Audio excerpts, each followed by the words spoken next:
Hello everyone, welcome to Edupod. It's me Nafi. എല്ലാവർക്കും മക്കളെ എജ്യുപോഡ് 8ാം ക്ലാസ്സിലേക്ക് സ്വാഗതം. അപ്പോൾ നിങ്ങളുടെ ആനുവൽ എക്സാമിന് ഏറ്റവും ഇമ്പോർട്ടൻ്റ് ആയിട്ടുള്ള ഒരു ചാപ്റ്ററാണ് agriculture sector and innovative trends അല്ലെ, കാർഷിക മേഖലയും നൂതന പ്രവണതകൾ എന്ന് പറയുന്ന 12ാമത്തെ ചാപ്റ്റർ. നിങ്ങളുടെ പബ്ലിക് എക്സാമിന് അല്ലെ ആനുവൽ എക്സാമിന് ഒരു 4 മാർക്ക് ചോദിക്കാൻ ചാൻസ് ഉള്ള ചാപ്റ്ററാണ്.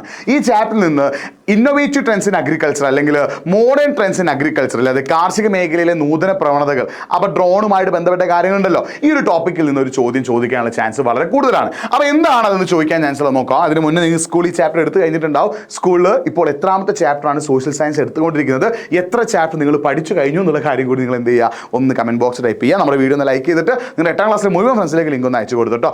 ചോദ്യം കണ്ടോ, ഈ ഒരു ചോദ്യം എന്താണ്, compare rain shelter farming and poly house farming. ഇവരുടെ ചോദ്യം എന്താണ്, മഴമര കൃഷിയും പോളി ഹൗസ് കൃഷിയും തമ്മിൽ താരതമ്യം ചെയ്യാനാണ് ഈ ഒരു ചോദ്യം. അപ്പോൾ നമ്മളിതിൽ ഇന്നോവേറ്റീവ് ട്രെൻഡ്സ് ഇൻ അഗ്രികൾച്ചർ, കാർഷിക മേഖലയിലെ നൂതന പ്രവണതകളെ കുറിച്ചാണ് ഈ ഒരു ഭാഗത്ത് പഠിക്കുന്നത്. ഈ ഒരു ഭാഗം പഠിച്ചു വെക്കണേ. അപ്പോൾ ഇതിൽ ചോദിച്ച ചോദ്യം എന്താണ്, rain shelter farming and poly house farming, മഴമര കൃഷിയും പോളി ഹൗസ് ഫാമിംഗുമാണ് ചോദിച്ചത്. അപ്പോൾ എന്താണ് റെയിൻ ഷെൽട്ടർ ഫാമിംഗ് എന്ന് പറഞ്ഞാൽ, ഇതേപോലെ പോളിത്തീൻ ഷീറ്റ് യൂസ് ചെയ്തിട്ടില്ല, അതായത് എക്സ്ട്രീം റെയിൻഫോൾ നല്ല മഴയുള്ള സ്ഥലങ്ങളിൽ എന്ത് ചെയ്യും, ഇതേപോലെ പോളിത്തീൻ ഷീറ്റ് യൂസ് ചെയ്തിട്ട് ആ മഴയുടെ പ്രശ്നമില്ലാത്ത രീതിയിൽ കൃഷി ചെയ്യുക. അതിന് വിളിക്കുന്ന പേരാണ് എന്ത്, റെയിൻ ഷെൽട്ടർ ഫാമിംഗ് അഥവാ മഴമര കൃഷി എന്ന് പറയുന്നു. അപ്പോൾ നമുക്ക് വീട്ടിലേക്കുള്ള കൃഷിയും പല സ്ഥലങ്ങളിൽ എന്ത് ചെയ്യുന്നുണ്ട്, ഇങ്ങനത്തെ കൃഷി ചെയ്യുന്നുണ്ട്.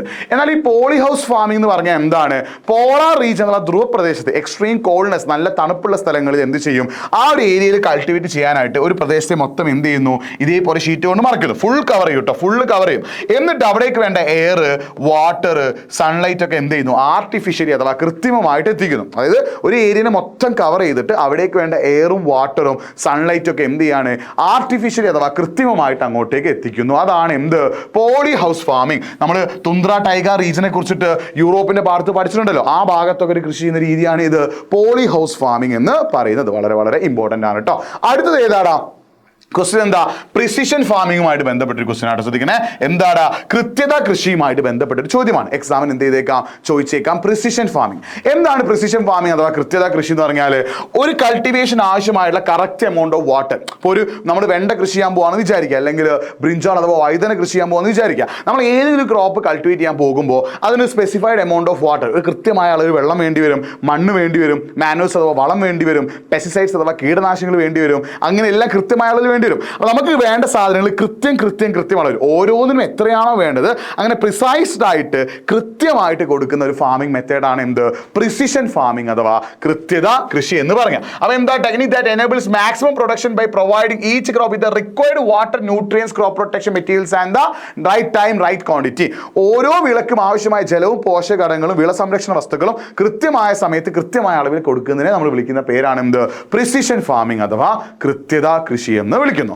ഇനി അടുത്തതാണ് എന്ത്, name any 4 modern technology used in digital farming. ശ്രദ്ധിക്കണം, എന്താണ് ഡിജിറ്റൽ കൃഷി എന്ത് ചെയ്യാറുണ്ട്, എക്സാമിന് ചോദിക്കാറുണ്ട്. എന്നാൽ ഈ ഡിജിറ്റൽ ഫാമിംഗ് അഥവാ ഡിജിറ്റൽ കൃഷി എന്ന് പറഞ്ഞാൽ എന്താണ്, അതായത് ടെക്നോളജി, നമ്മൾ ലേറ്റസ്റ്റ് ടെക്നോളജി യൂസ് ചെയ്തിട്ട് ഡ്രോണുകൾ, റോബോട്ട്, AI, മൊബൈൽ ആപ്പുകൾ, അങ്ങനത്തെ സാധനങ്ങളൊക്കെ യൂസ് ചെയ്ത് നമ്മൾ നടത്തുന്ന അല്ലെ ബിഗ് ഡാറ്റ വിശകലന ഉപകരണങ്ങളായിട്ടുള്ള AI, അതായത് ആർട്ടിഫിഷ്യൽ ഇൻ്റലിജൻസ്, അതേപോലെ മെഷീൻ ലേണിംഗ്, അതേപോലെ ഡിജിറ്റൽ കമ്മ്യൂണിക്കേഷൻ ടെക്നോളജീസ്, അല്ലെങ്കിൽ ഡിജിറ്റൽ പ്ലാറ്റ്ഫോംസ്, റോബോട്ടിക്സ്, അങ്ങനെയുള്ള സാധനങ്ങൾ യൂസ് ചെയ്ത് നമ്മൾ നടത്തുന്നു. അതായത് ഇതേപോലെ ഈ ചിത്രത്തിൽ കാണുന്ന പോലെ നമ്മൾ എന്ത് ചെയ്യുന്നു, റോബോട്ടുകൾ, ഡ്രോണുകൾ, ഇങ്ങനത്തെ മോഡേൺ ടെക്നോളജീസ് യൂസ് ചെയ്ത് നടത്തുന്ന കൾട്ടിവേഷൻ നമ്മൾ വിളിക്കുന്ന പേരാണ് ഡിജിറ്റൽ ഫാമിംഗ്. ഒക്കെ 2 മാർക്ക് ചോദിക്കാൻ ചാൻസ് ഉള്ള ക്വസ്റ്റൻ ആട്ടോ.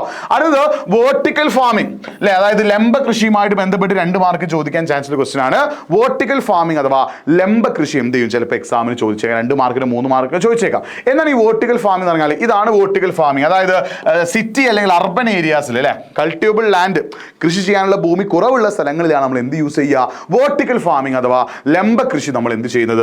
അതായത് അവിടെ എന്താണ്, cultivable land is very low അല്ലെ, കൃഷി ചെയ്യാനുള്ള ഭൂമി വളരെ കുറവാണ്. അപ്പോൾ ഹൈഡ്രോപോണിക്, എയറോപോണിക്, അക്വാപോണിക് പോലുള്ള സിസ്റ്റംസ് യൂസ് ചെയ്തിട്ട് മിനിമൽ വാട്ടർ യൂസേജ്, വളരെ കുറച്ച് മാത്രം വെള്ളം ഉപയോഗിച്ചുകൊണ്ടുള്ള ഒരു കൃഷി രീതിയാണ് എന്ത് ചെയ്ത് ഇതേപോലെ വേർട്ടിക്കൽ ഷേപ്പ് ടൈപ്പിൽ അല്ലെങ്കിൽ ഇങ്ങനെ തട്ടായിട്ടാണ് നമ്മൾ എന്ത് ചെയ്യുക, ഇവിടെ കൾട്ടിവേഷൻ നടത്തുക. ഇതാണ് എന്ത്, വേർട്ടിക്കൽ ഫാമിംഗ് അഥവാ ലംബ കൃഷി എന്ന് പറയുന്നത്.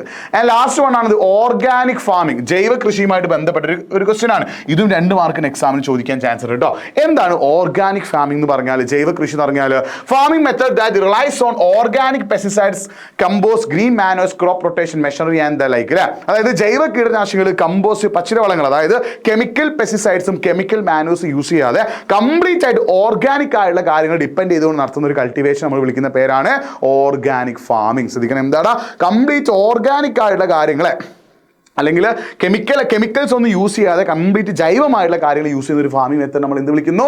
ഓർഗാനിക് ഫാമിംഗ് അഥവാ ജൈവ കൃഷി എന്ന് വിളിക്കുന്നു. ഈ ഒരു കാര്യം നിങ്ങൾ എന്ത് ചെയ്യണം, മനസ്സിലാക്കി വെക്കണം. ഇതേപോലെയുള്ള കാര്യങ്ങൾ എന്ത് ചെയ്യാൻ ചാൻസ് ഉണ്ട്, എക്സാമിന് ചോദിക്കാൻ ചാൻസ് ഉണ്ട്. ഈ ഒരു കാര്യം നിങ്ങൾ എന്ത് ചെയ്യണം, മനസ്സിലാക്കി വെക്കണം. പിന്നെ ഈ ഒരു ക്വസ്റ്റ്യൻ കണ്ടോ, ഈ ഒരു ക്വസ്റ്റ്യൻ നിങ്ങൾക്ക് ഒരു ഹോംവർക്ക് ആയിട്ട് 2 മാർക്ക് ചോദിക്കാൻ ചാൻസ് ഉള്ളതാണ്. ഇത് നിങ്ങൾ മെയിൻ ആയിട്ട് നോക്കേണ്ടത് ഈ ഒരു ഭാഗം. ഞാനിവിടെ ഒരു ബ്രാക്കറ്റ് ഇട്ടല്ലോ, ഈ ബ്രാക്കറ്റിനുള്ളിലുള്ള അതിൻ്റെ ക്വസ്റ്റ്യൻ്റെ മെയിൻ ഏരിയ കേട്ടോ. അപ്പോൾ ഈ ഒരു ക്വസ്റ്റ്യൻ വായിച്ചിട്ട് ഇതിൻ്റെ ആൻസർ ഞാൻ നേരത്തെ സ്ക്രീനിൽ കാണിച്ചു പോയിട്ടുണ്ട്. സിമ്പിളായി പറഞ്ഞാൽ challenges face by agriculture market, കാർഷിക വിപണി നേരിടുന്ന പ്രശ്നങ്ങളാണ് ഇവിടെ ഉദ്ദേശിച്ചത്. അത് നിങ്ങൾ എന്ത് ചെയ്യുക, ഒന്ന് കമന്റ് ബോക്സിൽ എന്ത് ചെയ്യുക, ടൈപ്പ് ചെയ്യുക കേട്ടോ. അപ്പോൾ ഈ ഒരു മോഡേൺ ട്രെൻഡ്സ് അല്ലെങ്കിൽ ഇന്നോവേറ്റീവ് ട്രെൻഡ്സ് ഇൻ അഗ്രികൾച്ചർ അല്ലെ, അതായത് വെർട്ടിക്കൽ ഫാമിംഗ്, ലംബ കൃഷി, പ്രിസിഷൻ ഫാമിംഗ്, കൃത്യത കൃഷി, ഇതൊക്കെ പഠിച്ചു വെക്കണം. എല്ലാം എന്ത് ചെയ്യാൻ ചാൻസ് ഉണ്ട്, 2 മാർക്കിന് എക്സാമിന് ചോദിക്കാൻ ചാൻസ് ഉണ്ട്. എല്ലാം നിങ്ങൾ എന്ത് ചെയ്യുക, പഠിച്ചു വെക്കുക.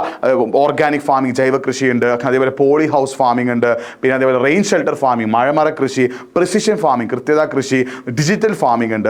എല്ലാം പഠിച്ചു വെക്കണം. ഇതിനൊക്കെ 2 മാർക്കിന് എന്ത് ചെയ്യാൻ ചാൻസ് ഉണ്ട്, ഓരോ ക്വസ്റ്റ്യൻ ചോദിക്കാൻ ചാൻസ് ഉണ്ട്. അപ്പോൾ മക്കളെ, നമ്മുടെ ബാച്ചിൽ ജോയിൻ ചെയ്ത് പഠിച്ചാൽ നിങ്ങളിപ്പോൾ 8ാം ക്ലാസ്സിലാണ്, നിങ്ങൾക്ക് അടുത്ത കൊല്ലത്ത് 9ാം ക്ലാസ് കൂടി സെറ്റ് ആക്കാനുള്ള നമ്മുടെ ബാച്ച് ഉണ്ട്. ബാച്ചിൽ ജോയിൻ ചെയ്ത് നിങ്ങൾക്ക് ഇപ്പോൾ ഫ്രീ ആയിട്ട് അടുത്ത കൊല്ലത്ത് 9ന് കൂടെ നിങ്ങൾക്ക് പഠിക്കാൻ ഫീസും കാര്യങ്ങളൊക്കെ ഇവിടെ കാണുന്നുണ്ട്. കമന്റ് ബോക്സ് നമ്മൾ എന്ത് ചെയ്തൊരു ഫോം പിൻ ചെയ്ത് വെച്ചിട്ടുണ്ട്. മാക്സിമം ഫ്രണ്ട്സിലേക്ക് എന്ത് ചെയ്യുക, നിങ്ങൾ ലിങ്ക് ഷെയർ ചെയ്ത് കൊടുക്കുക, ഫോം ഒന്ന് ഫില്ല് ചെയ്യുക കേട്ടോ. അപ്പോൾ വീണ്ടും കാണാം. It's me Nafi signing off. ഈ ഒരു ഹോംവർക്കിന് ആൻസർ കൂടി നിങ്ങൾ എന്ത് ചെയ്യുക, കമന്റ് ബോക്സിൽ ടൈപ്പ് ചെയ്യുക.